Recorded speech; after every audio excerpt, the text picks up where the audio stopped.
Ayan o, yun o, yun o. Ito pala, hindi ako sa pogi ko pag-awal. Problema ka dito. Ito o.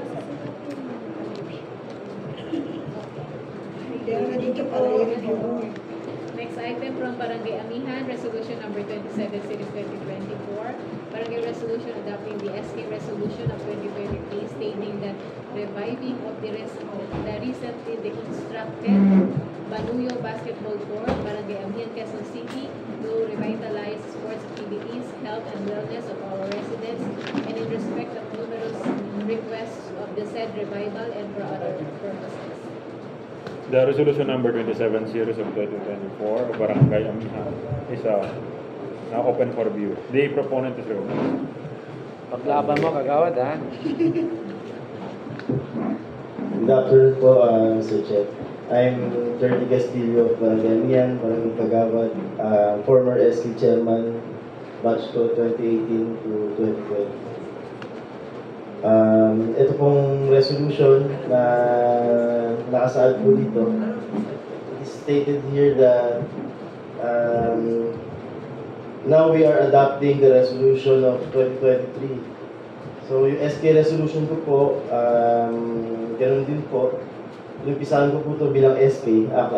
Actually, na-demolish po itong basketball court namin.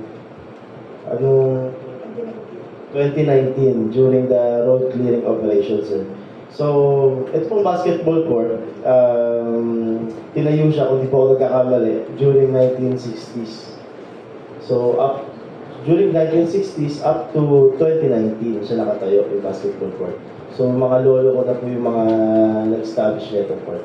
Now, we are here to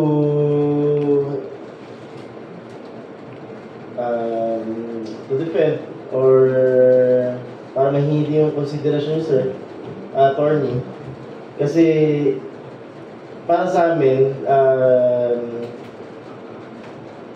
nasa tertiary, yes, obstruction siya, nasa gitna siya ng kalsada.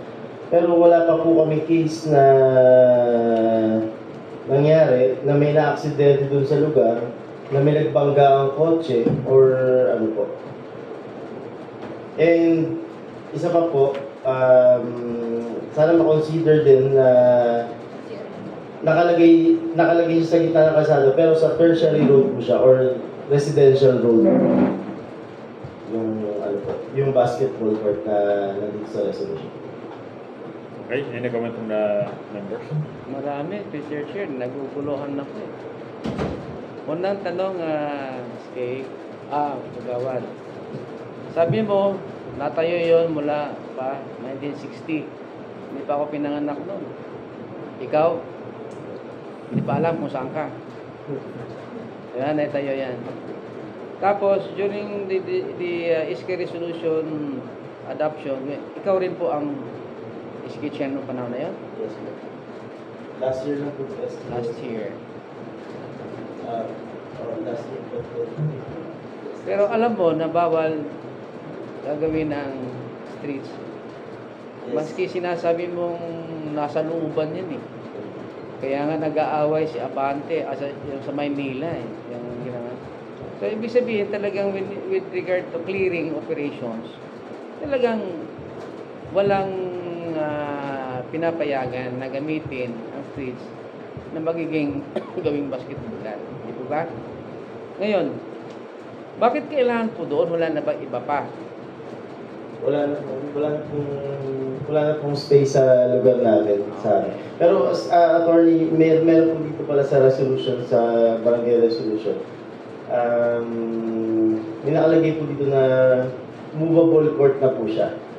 So, siguro, pagkatapos mag-basketball, maglaro, pwede na po siya itabi sa gilid para hindi po siya nakaharap sa... Yun ba ang makapagbigay ng solusyon na inyong problema na mga bata ay hindi matulod sa droga kasi magkanoon ng... Pero it create another problem. 1 minute recess, Mr. Chair. Alam mo, ang magandang gawin ito, Kapitana, Kung nyo kay Mayora, i-request nyo na magkaroon kayo ng isang area na kung saan kayo pwedeng palaroan ng basketball. Kasi kung papayagan po kayo rito, kinukonsinti natin na kayo gamitin yung mga streets. Or that, meron na nga tayong clearing operation. Kagawad, ikaw ba'y na-assign sa barko na siya yung magre-report kung meron kang ginagawa pag-maintain na hindi nagkaroon ng obstruction sa mga lugar, dito ba? So, parang nagkaroon sila ng nagka-clash sila.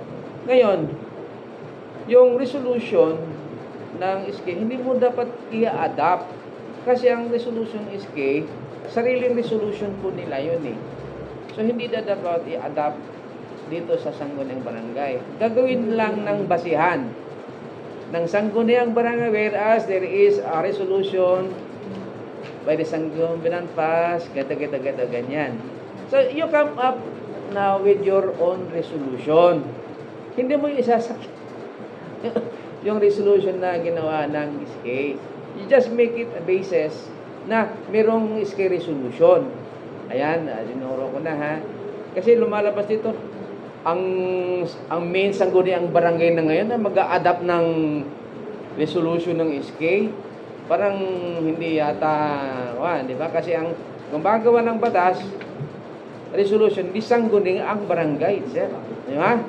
Nakuha mo, kagawan? Kaya the wordings dito sa inyong title, mali na agad. No, ha? Kasi you're adopting yung SK resolution. Come up with a resolution na ng Sangguniang Barangay at isa-cite mo ngayon yung secretary, yung SK resolution. Di ba? Dapat talaga kasi hindi naman ako inibitan ng inyong kapitana. Wala pa akong nangyayari. Di ba? Ganun ang gagawin. Pero kung ipupurso mo yun, nakaresist ba pare? Hindi. Kung ipupurso mo kasi, yung talagang gagamitin siya, yung sinasabi mo nga movable. Are, pang last term ka na ba? Hindi pa, first time ko lang ako. Mananagot ito kasi kahit na sinasabi mo movable yun pare, kung kailan maglalaro sila at merong gustong gumamit ng daan na yun, Makakadaan siya. Bibigyan mo pagkakataon na mag-defend pa siya konti. First is yung kay Mayora na sabi ko, wala kang lugar na para kung saan. Walang area. Full court lang siya. Since yung SK ako, din kami nagpapalaro. Nagkataon noong 2019, nagkaroon ng sa obstruction. sulo kasi yung barangay, yung Yes, barangay. pero malaking kalye yun. Malaking kalye. Ay, ba sa likod na sa Yeah, malaking kalye siya. di ba sa tabi nun ng barangay Hindi, yung covered? Banuyo court yan. Banuyo Street yung dinadaan. Hindi doon sa barangay. May portion lang yung Yes, so ano siya, yan siya before and after. So yung sinabi ni Mayora dyan is, wala kaming lupa na pwede pang kunin kasi the community is maliit. So, so meron kaming barangay hall, half court, pero hindi pa siya standard na half court. Tapos may STP. So may sewerage siya. So may mga manhole covered. So hindi rin siya talaga advisable na maging basketball court kasi pwedeng ma-injure talaga yung bata kasi hindi tayo yung court mismo. So, kaya kami nagpupursige na kahit paano sa resolution, humingi rin kami ng opinion sa DILG regarding Sabi nila. sa road clearing. Gumawa kami ng resolution, tapos may petition, may pirma ng mga residente, yung malapit, saka yung buong residente, kasi buong naman residente, gumagamit dyan, and public consultation sa kanila, and rules na pag-implement na paano yung rules namin na dapat ganitong oras, wala na, dapat makakadaan, dapat ganito. So, may rules din dyan na for you. So, dahil nga galing akong SK, galing mo siyang SK. Siyempre, nung natanggal yan, 2019, sa dating administrasyon pa ni Capbon, so, unang usapan is, ring lang. So, siya mismo, tinanggal niya na hindi approve ng council. So, pinabayaan namin yung after 5 years, saka namin gusto ibalik yan. Alam ko mahirap for the road clearing din. Pero attorney yung sinasabi niya sa road clearing, yung mga nagtitinda ka sa sidewalk, kailangan hindi namin muna paalisin. Di ba? cup. So, may conflict na hindi na siya ganun kaigpit. Kasi yung mga nagtitinda sa sidewalk, huwag paalisin. Pero yung iba na dapat na alisin. Pero yung mga barrier regarding sa parking, yun ang pinapaalis kasi parking na nagre-reserve. Pero yung may mga livelihood na nagtitinda, huwag daw namin paalisin sa sidewalk. So naman yan, attorney, alam ko naman din mahirap din talaga dahil sa road clearing. Pero gusto namin din ipaglaban hanggang sa DILG kung saan pa. Hindi naman, porque ta-aprobahan mo, kinukonsinti mo kami. So sa amin lang is, makita lang din namin na kung paano din siya lalakad. Pag hindi talaga ginusto ng MMDA, bakit hindi, di ba? Pero the rules is, hindi naman siya everyday na may nakabukas. So Thursday, Monday to Thursday, sarado siya. Friday hapon, bukas. Sabado at Linggo, magkaroon lang kami ng whole court. Kasi yung Quirino High School, hindi rin siya pinapayagan na maglaro kami doon ng weekends kasi walang magbabantay. So malapit sa amin ng Quirino High School eh. Saka gagawin din siya, madami siyang skila. So paano kami magiging competitive sa mga ibang mga barangay na manghihirap pa kami ng court gastos din eh. Meron naman kami pwede din gamitin na court. Corner ano po ba to? Corner na Hindi po, malaki talaga siya na daanan. Ano siya, kaway. Ano po, pag ganito nga po, nag-intersect ng dalawang kalsada? Hindi. May similar situation ito, yung Scopa, yung nagpunta dito, di ba, na Parte din ng ano, kalsada. di ba, parte ng kalsada na, Dideclare na ano yun? ha? Dideclare na. Oo, kay parking, sila laruan din, ganon. Oo, di ba?